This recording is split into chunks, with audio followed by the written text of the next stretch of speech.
Magandang araw guys! Nandito na naman tayo para mag-share ng ating munting kaalaman.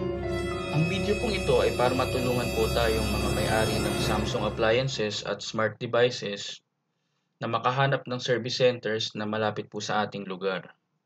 Kadalasan po kasi kapag biglang nasira ang ating appliances, hindi natin alam kung saan ito dadalhin para ma-repair.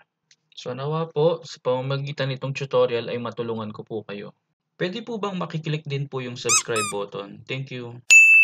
Ang una po natin gagawin ay mag-search kay Google tungkol sa Samsung Service Center sa Pilipinas. Or pwede din po kayo dumirekta sa mismong website ng samsung.com/ph.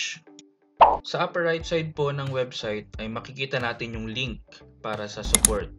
I-click po natin yun. Mag-scroll po tayo sa bandang gitna ng website hanggang makita natin yung Find a Service Center na link. Mag-scroll down po ulit tayo hanggang sa makita natin yung Find an Authorized Service Center. Mula po dito, kailangan nating i-select kung alin sa mga appliances natin ang ating ipaparepair. Meron pong 5 categories na pagpipilian. Ito po ay TV and audio video, mobile, appliances, IT, at cameras. Pag kinlik po natin yung bawat categories, meron pa pong mga specific na products na ating pagpipilian. Mas maganda pong i-click natin yung bawat isang categories para mai-provide ni Samsung yung tamang service center base sa ating appliances. Halimbawa po, ang aircon, refrigerator at washing machine ay under sa appliances. Pag IT naman po, ito ay para sa mga computer products. Ganun din po sa cameras. Simulan na po natin maghanap ng service center. Gawin po nating halimbawa ay TV dahil ito ay karaniwang makikita sa ating bahay. So i-click po natin yung TV na link. Ang susunod po natin gagawin ay i-type ang ating location sa space provided. At i-click po natin yung search. Ayan po, makikita na natin sa bandang kaliwa ng screen yung mga Samsung Authorized Service Centers na pwedeng mag-assist sa atin tungkol sa ating TV. Ito po yung mga service centers na within 20 kilometers sa ating location. Kung gusto nyo naman po na mas malapit, pwede po ninyo i-click yung within 10 kilometers sa inyong location. So ayan po, makikita nyo sa screen yung within 10 kilometers na service center sa inyong location. Para malaman po natin yung exact address at telephone numbers na ating napiling service center, i-click po natin yung pangalan nito. Halimbawa, yung Chronicles Works and Services Incorporated. Makikita din po natin yung scope of service na ino-offer ng service center.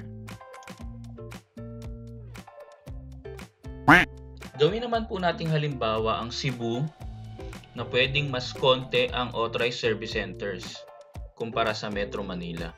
Ano ang pwede nilang gawin? So, ang unang gagawin ay i-type yung location, which is yung Cebu. Maswerte po kung merong lumabas na service centers na malapit sa location. Ang susunod na tanong po ay kung paano kung wala. Kapag wala pong lumalabas sa list, ang kailangan po natin gawin ay i-click yung 30 at 50 km range. So para makita po natin yung bawat details ng service center, i-click po natin yung pangalan nito. Ang ating halimbawa po ay yung Jassy Technical Services Cebu. So ayan po, makikita natin yung name ng service center, office address, operating hours, telephone numbers, at yung scope of service. So ang susunod na halimbawa naman po natin ay yung mga naghahanap ng Samsung Service Center sa Davao. Sa Davao po, pag kinlik nyo yung 10 km range, wala pong mag-a-appear na service center. So para makahanap po tayo ng service center, kailangan natin i-click yung mga higher range gaya ng 20 or 30 kilometers or 50 rin, 50 kilometers hanggang sa may mag-appear na authorized service center na pwedeng mag-service sa ating respective Samsung appliances. Kung umabot po kayo sa parting ito ng video, Pwede po bang makiklik yung subscribe button?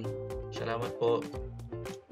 Ayun lang po guys. Sana ay makahanap po kayo ng mga Samsung service centers na malapit po sa inyo sa tulong